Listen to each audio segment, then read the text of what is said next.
Olá, colegas, eu sou o Gerardo Lima, estamos aqui para mais um Unicast, o podcast dos oficiais de justiça. E hoje eu tenho aqui a honra de receber Daniele Rolim, juíza do TJDFT, ex-oficial de justiça também do TJ e professora do Gran Cursos. Daniele, muito obrigado pela sua presença aqui no Unicast. Gerardo, eu que agradeço, a honra em verdade é toda minha, né, de falar aqui com você, falar com os oficiais de justiça, uma carreira de que eu fiz parte durante muito tempo e que sou muito honrada também por ter feito parte. Coisa boa. Daniele, quando é que você, decidiu que você queria fazer direito na sua vida? Gerardo, é uma história até interessante, é bacana de contar e eu fico emocionada toda vez que eu conto. Eu não nasci em berço de ouro, eu sou filha de um pai que estudou até a terceira série, meu pai trabalhou a vida inteira como mestre de obras, pedreiro, enfim. Minha mãe era professora e nós morávamos em Sobradinho, olha a história. Aos 10 anos de idade, foi promulgada, quando eu tinha 10 anos de idade, foi promulgada a Constituição. E eu ganhei um exemplar, nós ganhamos lá em casa, né, um exemplar da Constituição, que estava sendo distribuído para que as pessoas tomassem conhecimento, enfim. E eu comecei a ler a Constituição com 10 anos de idade, fui na parte dos direitos da criança e do adolescente. Aí falei para minha mãe, ó, criança tem direito. E aí eu coloquei na minha cabeça que eu queria fazer direito. Nessa idade, sabia nem o que era em verdade, né? Mas ficou a semente lançada. Daí foi passando o tempo e chegou aquela fase de escolher o que você vai fazer, né? E aí o meu pai, esse meu pai que estudou até a terceira série, que trabalhava em obra, me incentivou a fazer direito. Ele falou: "Ah, é um curso muito bom", e por aí vai. E aí eu já fui para a faculdade de direito pensando que eu queria ser juíza, já imaginando que seria essa a projeção do meu futuro. Mas pensando nisso, só que na certeza, na verdade não era certeza não, vou corrigir minha fala, com medo de que eu nunca conseguisse isso. Escutei de várias pessoas a história: "Olha, no direito você tem que ter família do mundo jurídico". Antigamente tinha muito essa lenda, Gerardo, não sei se você chegou a ouvir isso, né. Sim. "Ah, para você se dar bem no direito, para você ser um bom advogado, para você ir para a carreira jurídica, você precisa de ter já uma base, uma família que esteja no direito", e eu não tinha absolutamente nada disso. Mas ainda assim fiz o curso de direito, lembro muito bem da minha primeira aula, que eu cheguei em casa, só sentia vontade de chorar, porque eu não tinha entendido absolutamente nada. Primeira aula, introdução ao estudo do direito. Direito objetivo, subjetivo, eu, gente, o que é que esse homem está falando? Né? Então, para mim foi algo muito abstrato, aos 17 anos de idade, né? A gente olha aquilo ali e parece um mundo sem fim, mas prossegui e tomei gosto, mas tomei muito gosto mesmo, sou absolutamente apaixonada pelo direito. Ah, que coisa boa. Mas quando é que você decidiu que queria fazer concurso para oficial de justiça? O que que te atraiu no cargo? Então, quando eu terminei, essa história não tem nenhuma mágica, inclusive. Quando eu terminei a faculdade, eu fui advogar. Montei um escritório junto com uma amiga minha, nós dividíamos uma sala e advogávamos. E em determinado momento eu decidi que eu queria fazer concurso público, né. Eu ainda não me sentia pronta para fazer magistratura, para mim continuava sendo um mundo totalmente alheio, né, que só pessoas, sei lá, excepcionais conseguiriam passar, e eu não me sentia como tal. E comecei a estudar para concurso público. Naquele momento, estava naquela história de atira para todo lado, fazendo concurso para tudo. E parei de advogar, fiquei 6 meses só estudando e saiu o concurso do tribunal. Encontrei uma amiga que era oficiala de justiça à época, inclusive hoje ela já está aposentada, e ela falou assim: "Você sabia que vai ter concurso para o TJ? Faz para oficial de justiça, é muito bom". Aí eu: "Ah, é?". Sabia nem direito como que era.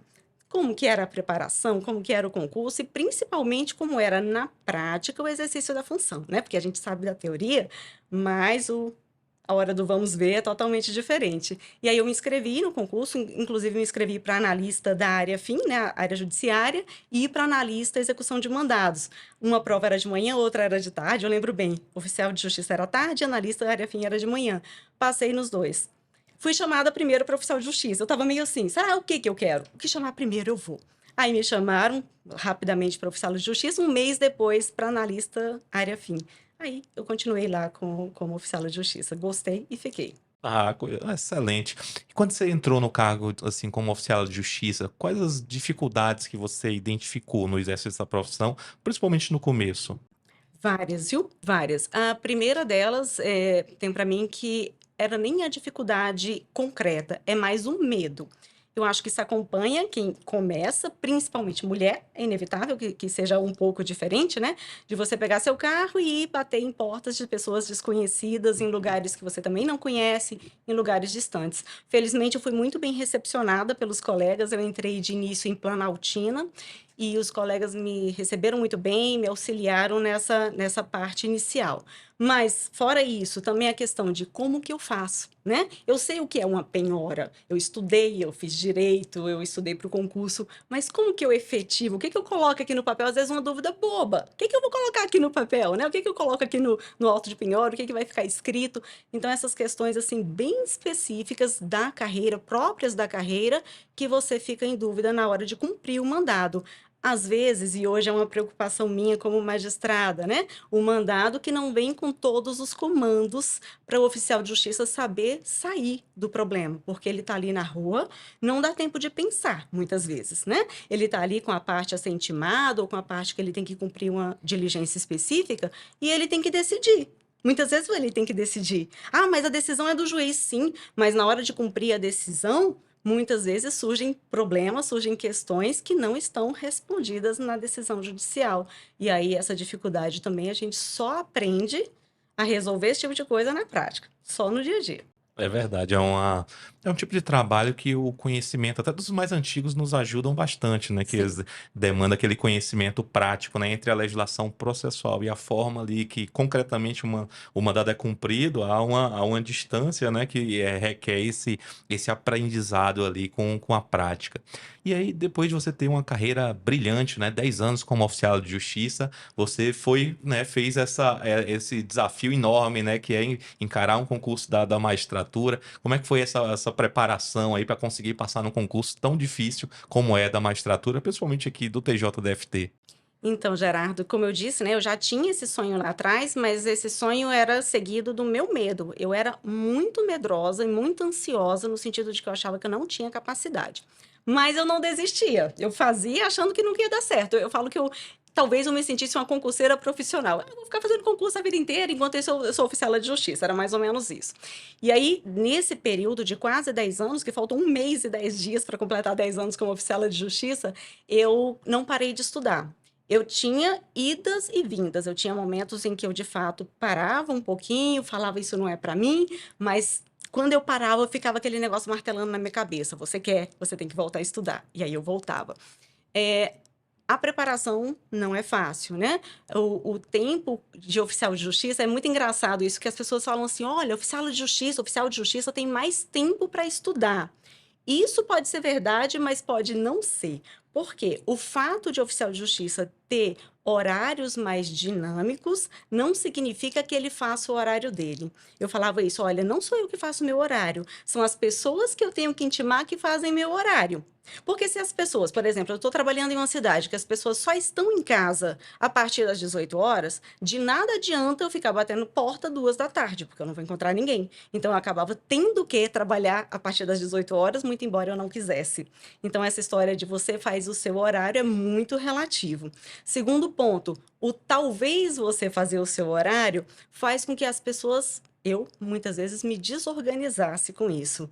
Tem um horário X livre, mas não tem rotina. Tava estudando, alguém me ligava: ó, fulano de tal, que você tem que intimar, chegou em casa. Aí lá saía eu para intimar aquela pessoa, mesmo que depois de noite eu tivesse que trabalhar de novo e de manhã cedinho de novo e por aí vai. Então, o primeiro desafio foi essa, com organização de horário. E segundo, persistência, porque você começar é difícil, parar é fácil e voltar é mais difícil ainda. Porque aí você começa do zero de novo. Parei de estudar, voltava a estudar, começava do zero de novo. Então, essa preparação foi longa. Nos últimos 4 anos, antes da minha aprovação, eu me conscientizei que tinha que ser um estudo diferente, que tinha que ser um estudo direcionado e que tinha que ser um estudo sério, né? Sem pausas, sem interrupções. E eu sei que para a maioria das pessoas, a aprovação vem com equilíbrio, né? Para a maioria, não. Para algumas pessoas, a aprovação vem com equilíbrio. Olha, você tem o tempo de estudar, de malhar, de trabalhar, disso, daquilo. Para mim, teve que ser um negócio radical mesmo. Era trabalhar e estudar, trabalhar e estudar. E foi assim que eu consegui. Eram horas e horas, noites a fio, eu acordava 3 da manhã. Quem me conhece, tem vários oficiais de justiça que me conhecem, inclusive, e que acompanharam esse meu processo, né, de estudo e sabem que foi assim. Eu acordava 3 da manhã para poder conseguir estudar por mais tempo, e ia, fazia questão, estudava, reprovava, chorava, começava de novo. Reprovei aqui no TJ, eu reprovei 3 vezes, 3 vezes. O concurso que eu passei foi o quarto concurso que eu tentei aqui. Fora outros tribunais que eu tentei também, Minas Gerais, Goiás, Pará, e um reprovava na primeira fase, outro na segunda, outro na sentença, enfim, e assim ia indo.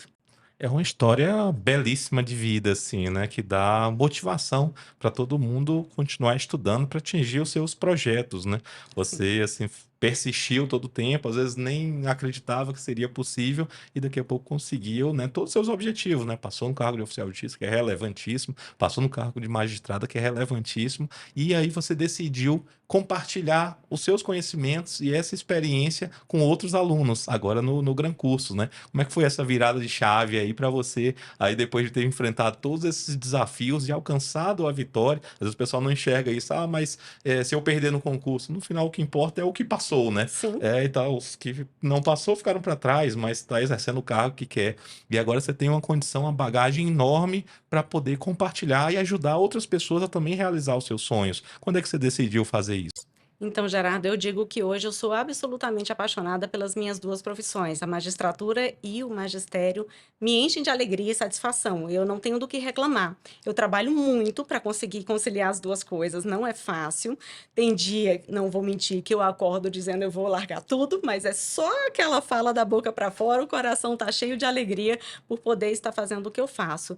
Eu não tenho nenhuma dúvida de que eu me realizo na magistratura e que eu me realizo no magistério. Quando foi a virada de chave? Tudo começou com uma ideia de um grupo de amigos. A gente inventou um curso no tribunal. A gente inventou de dar um curso no tribunal gratuito, era em troca de alimentos, uma ação solidária. Primeira aula que eu dei na minha vida, tá?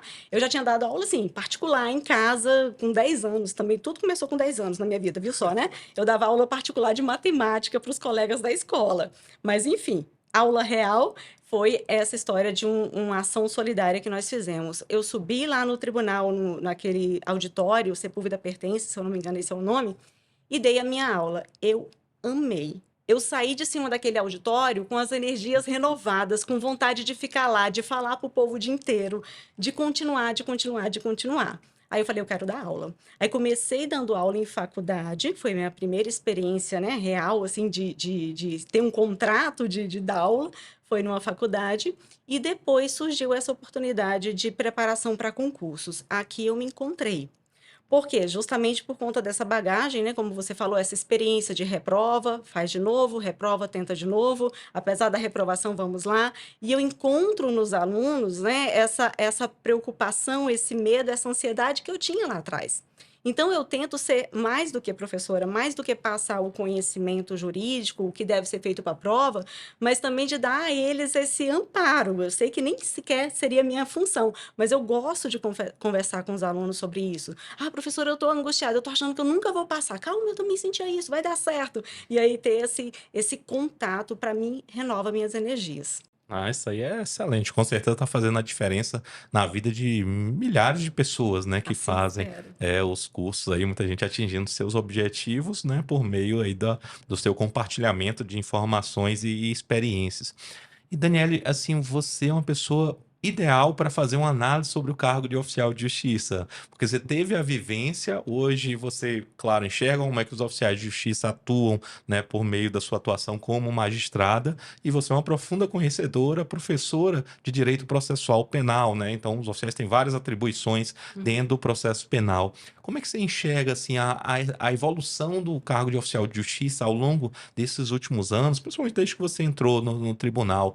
E o futuro do oficial de justiça, alguns têm imagem que o oficial agora vai ficar obsoleto por causa das intimações eletrônicas, mas na prática a gente vê até a quantidade de mandados aumentando. Como é que você enxerga que os oficiais de justiça vão atuar daqui para frente para continuar levando um serviço de excelência para a sociedade? Gerardo, sabe o que que eu noto? Os últimos anos, eles são muito marcantes no sentido da velocidade da evolução de tudo. É de tudo mesmo, das relações sociais, da quantidade de conflitos que a gente tem no Poder Judiciário, da facilitação das comunicações processuais por meio de telefone, por meio de comunicação eletrônica. Isso é uma realidade que a gente não vai se desgrudar dela. Mas também existe uma outra realidade, que é aquela que diz que o oficial de justiça ele é imprescindível para cumprir determinadas atribuições que vão surgir no curso do processo. O que eu quero dizer com isso? A gente vai chegar no momento, imagino eu, que nós vamos separar aquelas funções que são facilmente feitas por meio de um telefonema, por meio de um e-mail, daquelas em que o oficial de justiça vai demonstrar a sua maior importância. Aquelas em que só o oficial de justiça pode realizar. Como que eu vou cumprir, como que eu vou determinar o cumprimento, por exemplo, de um mandado de afastamento do lar? Por e-mail. Ô moço, sai de casa, ele não vai sair. Então eu vou precisar de um oficial de justiça necessariamente para ir lá. Penhora, hoje nós temos algumas facilidades que permitem, né, que se chegue ao patrimônio do executado, mas nem sempre isso é possível se não for por meio do oficial de justiça. Então essa história de que o oficial de justiça vai perder a sua função, vai perder o seu papel, para mim isso é totalmente fora da realidade. Eu tenho que o oficial de justiça, diante desse novo cenário, desse novo contexto, vai aumentar a sua importância, porque ele vai ficar com as atribuições mais restritas, mas também de ordem de maior importância. Tenho para mim que é assim. Papel do oficial de justiça, importância do oficial de justiça no processo penal. Não há noção do tamanho dessa importância. Eu fico até com vontade de falar um monte de coisa aqui, mas eu sei que não temos tempo. Mas o que eu queria reforçar? Por exemplo, eu chego numa audiência. Eu preciso saber se aquele réu que está ausente na audiência, se ele foi intimado ou não. E eu só sei disso a partir do cumprimento da ordem do oficial de justiça. A certidão do oficial de justiça que comunica para o juiz, o oficial de justiça é o longa-manos. Ele está ali para ser a voz do juiz na rua. Então, ele precisa de trazer para o juiz essa fala que ele ouviu na rua. Eu preciso saber, o réu não foi intimado, a testemunha não foi intimada, por quê? Porque não mora lá? Porque não estava em casa? Porque está viajando? Vai voltar algum dia? Então, essas informações são absurdamente relevantes para que a gente possa saber da condução da audiência daqui para frente, do processo daqui para frente. O que eu vou fazer com o meu processo? Eu posso determinar a citação por edital porque o moço sumiu? Ou eu tenho que determinar uma nova audiência? Tudo isso vem da palavra do oficial de justiça. Então, a gente tem sempre essa preocupação, né? Eu tenho essa preocupação de dar uma ordem que seja facilmente execuível, porque ela precisa de ser... O oficial de justiça precisa entender o que eu quero, né? E muitas vezes eu me deparei no exercício da minha função como oficiala com decisões ou com ordens que eu ficava em dúvida. Então, eu tenho essa preocupação hoje. E, ao mesmo tempo, eu espero dos oficiais, né? E sempre que eu tenho a oportunidade de conversar com oficiais de justiça, eu falo sobre isso, uma certidão que me permita concluir, dizer para o meu jurisdicionado o que vai ser feito dali para frente. Então, não há nenhuma dúvida da importância do oficial de justiça e que essa importância vai continuar. Excelente, com certeza a categoria vai gostar de ouvir isso, né? Que todo mundo fica preocupado, né, sobre o futuro, Sim, fica não é só inseguro. para agradar ou só para, né, dar esse conforto, é porque é inevitável, não tem como você imaginar algumas decisões serem executadas, serem cumpridas sem a presença do oficial de justiça. Eu, pelo menos, não consigo ainda vislumbrar esse cenário. Com certeza. Daniela, te agradecer demais por você dispor do seu tempo apertado para vir aqui conversar um pouquinho, né, conosco e com a nossa audiência, falar sobre a sua história belíssima de vida, né, que nos 10 anos que foi, né, a grande vitória, né, que você Sim. descobriu seus talentos, as suas perspectivas, lutou por isso, né, galgou cargos relevantíssimos e está aí atuando como uma carreira brilhante também na magistratura e no magistério. Parabéns por essa bela história de vida que serve de exemplo para muitas pessoas, né? Vamos desejar para você assim sempre essa disposição para o trabalho, para você continuar ajudando tanta gente. Legal, Gerardo, eu que agradeço, como eu disse, né, uma honra para mim estar aqui e parabéns pelo projeto, não tenho dúvida de que vai auxiliar, né, as pessoas a terem uma visão de várias carreiras também dentro do judiciário, conversar com outros oficiais de justiça também, é sempre importante essa troca de informações e de experiências, principalmente, não tenho dúvida de que ajuda a todos. E aos oficiais de justiça, né, que acompanham, um forte abraço, eu tenho muito carinho pela carreira, pelos oficiais de justiça, então um forte abraço a todos e obrigada. Muito obrigado.